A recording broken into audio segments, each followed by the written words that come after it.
Ang kwentong ito ay hango sa totoong buhay. Karanasan ito ni Noli. Taong 1998. Bacolod. Segundo lang noon ang pagitan nang masipat ni Noli ang 19 na tao na naglalakad papalapit sa kanilang kinaroroonan. Noli, napakadami nila. Kakayanin ba natin yan? Natatarantang wika ni Danilo sa kanya. Huwag kang matatakot, Danilo. Kasama natin ang Panginoon ngayong gabi. Sagot niya sa natatakot niyang kasama. Ang kaanyuan ng mga ito ay nasa kaanyuan ng mga aswang at ang iba ay nasa kaanyuan ng ordinaryong tao.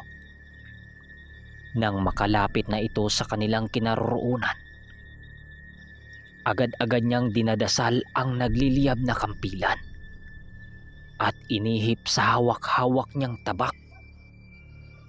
Bukod sa may basbas ito ng mga diwata, mas lalo itong lumakas nang nakasapi dito ang anyo ng kampilang nag-apoy. Pero ibinalik na muna niya ito sa kanyang saguban nang maramdaman niyang balak ng mga aswang ang makipag-usap sa kanila. Ginoo, bakit nagawa mong paslangin ang mga kauri namin? Ngayoy tagalabas ka lang. Isa ka lang dayo. Kung tutusin, kaya ka naming katayin dito sa aming lupain. At isa pa, nakikialam ka sa aming pakikikain sa baryo.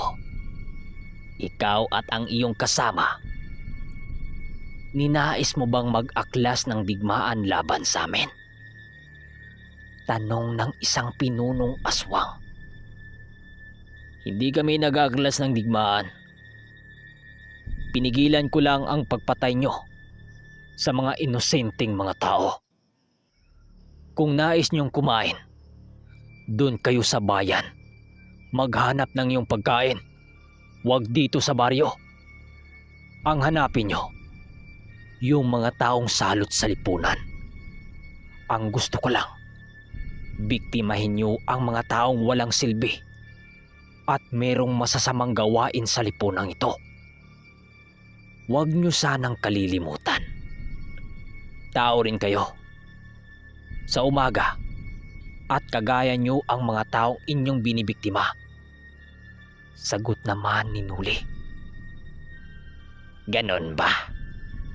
Ang pananaw ng isang dayo, ang pumatay kami ng mga taong masasama upang sumaya ang komunidad?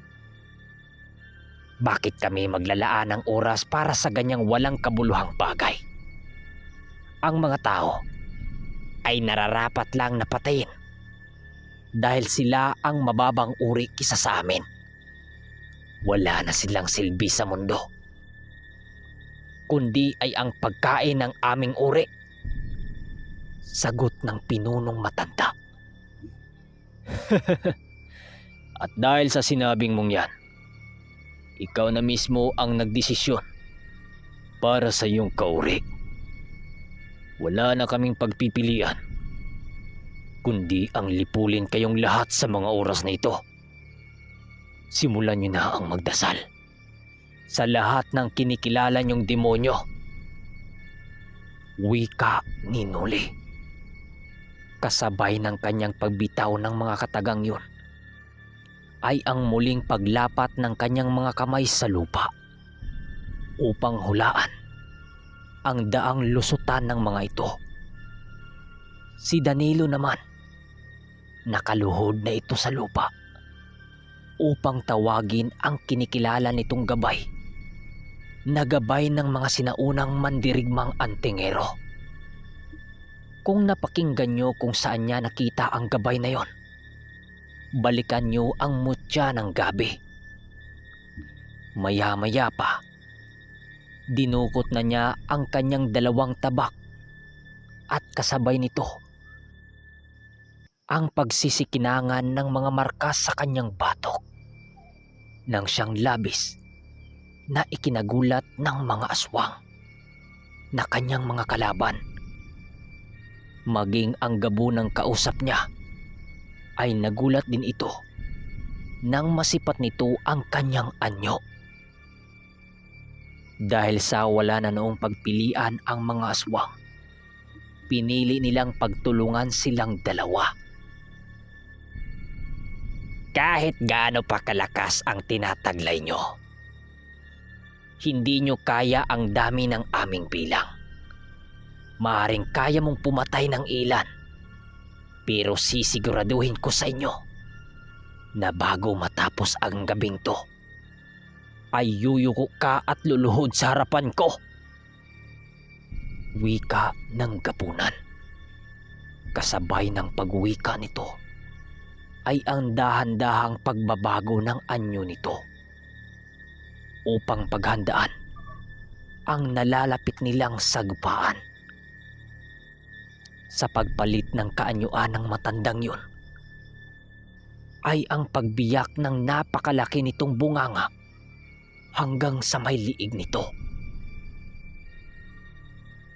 Nuli, gamitin mo ng maayos ang ipinagkaloob ng aking ama sa iyo at gamitin mo sa lahat ng hakbang mong gagawin. Kapag gamit mo yan, hindi imposible ang pagtatagumpay nyo at malipol mo ang inyong mga kalaban. Wika ng diwata sa kanyang isipan. Nang marinig ito ni Nuli, maigi naman siyang naghahanda sa nalalapit nilang digmaan. Matapos niyang marinig yun, nagkaroon ng malakas na hangin na bumabalot sa buong paligid. Dahil sa lakas ng hanging bumabalot sa kinaroroonan nilang dalawa, nagawang malinlang ang mga aswang ang kanilang mga sarili sa ginawa ni Nuli. Pagbalik ng tingin ng mga ito sa kanilang dalawa, laking gulat na lamang nila nang wala na pala silang dalawa sa kanilang harapan. Siguro naman, magiging masaya ka, gabunan, kung ikaw ang unang wawasakin ko.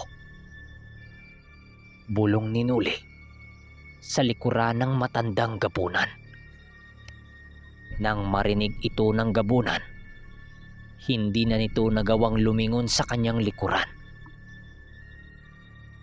Dahil agaran din naman nilang itinali ang tanikalang hawak ni Danilo sa katawan ng gabunan na may puno ng mga karga. Sa pagbao ng mga tinik ng tanikala sa katawan ng matanda, wala na itong nagawa upang magpupumiglas sa ginawang paggapos nila dito. Habang hatak-hatak ito ni Danilo, sinuli naman ang sumalo sa mga kasama nitong sumugod sa kanila. Bali ginawa nilang pamain ang kanilang pinuno upang ang mga ito na mismo ang susugod sa kanila. Hindi na muna nila pinatay ang matandang yon upang mabigyan ito ng leksyon bago niya kaharapin ang nalalapit niyang kamatayan. Kahit nakatali ang tanikala sa liig nito, wala pa rin sa paghumpay ang pagpumiglas nito.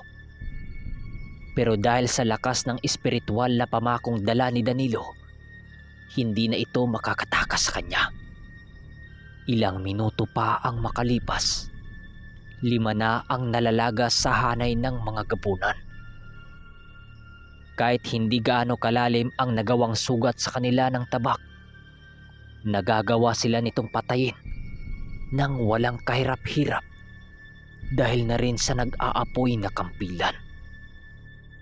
Nang mapagtanto ng mga aswang na napakadelikadong masugatan ng tabak ni Nuli, pinili nilang maghanap ng isang tamang pagkakataon upang makagawa ng butas sa depinsang ginawa nilang dalawa.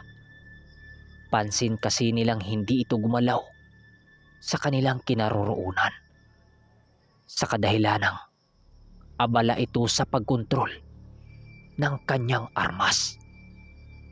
Nang makahanap na ng pagkakataon ang mga aswang na sugurin si Nuli, agad naman nila itong ginawa ng walang pagdadalawang isip. Nang makalapit na ito sa kanilang dalawa, walang sabi-sabi, pinaulanan nila ng saksak sa mahabang nilang kuko silang dalawa ni Danilo. Naagapan naman nila ang butas na yon, pero nang matapos nilang atakihin silang dalawa, laking gulat na lamang ng mga aswang na hindi tumago sa baluting suot-suot nilang dalawa sa ginawa nitong atake. Dahil sa mga nangyari, mas lalong hinigpitan nila ang tali sa gabunan upang hindi ito makatakas kapag silang dalawa na ang harap sa mga kasama nito. Itinarak din niya ang tabak sa lupa upang magsisilbing silyo sa dipinsa nilang dalawa. Masyado kasi silang naaliw sa ginawa ng mga aswang, kung kaya't pinili nilang makipaglaro dito ng ilang minuto. Dahil sa medyo tumatagal na ang kanilang labanan, nagawa ng makarating ang pangkat ng ermitanyo sa lugar upang tulungan silang dalawa. Nauna noong nananakbo sila Tonyo at Mang Karding, habang nakasunod dito ang buo nilang pangkat. Sa pagsugod ng mga albularyo at mga antingero, gumagawa naman ng silyong lambat ang dalawang ermitanyo upang tuluyan ng masikop ang mga salot sa lugar. Pero kahit alam ng mga itong marami pala sila, ay buong tapang sila nitong hinarap upang hindi nila magawang matulungan sila Nuli at Danilo. Ilang minuto pa ang makalipas, kitang-kita ng mga ermitanyo ang pagsaksak ni Nuli sa dalawang aswang na parang papilang ito sa kanya. Pinaglalaroan lang niya ito gamit ang kanyang tabak habang lumulusob sa iba pa nitong mga kasama. Nang makapagbigay na ng tulong sila Tonyo, minuto lang naman ang pagitan nang malipol nila ang lahat ng mga aswang.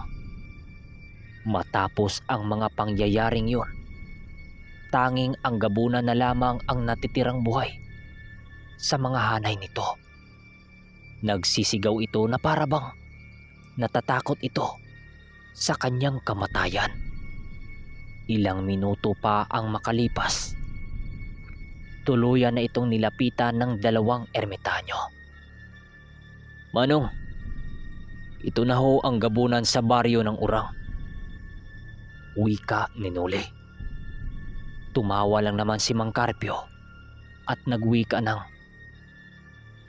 "Napabilib mo talaga kami ngayon, Nuli. Isipin mo, lahat ng aswang ngayon, hindi nakayanan ang bago mong lakas. Sadyang tuluyan ka ng umunlad sa iyong larangan. Ikaw na ang magdesisyon kung ano ang gagawin sa gabunang yan," sagot ni Mang Carpio. "Sige, bibigyan ko lang to ng leksyon sa kanyang buhay. Ikaw, doon mo pagsisihan ang iyong kasalanan sa impyerno." Matapos niyang makapagwika, pinili niyang umupo sa harapan nito upang kausapin ito ng harapan. "So hanggang dito na muna mga kaermitanyo, pabang sa 196.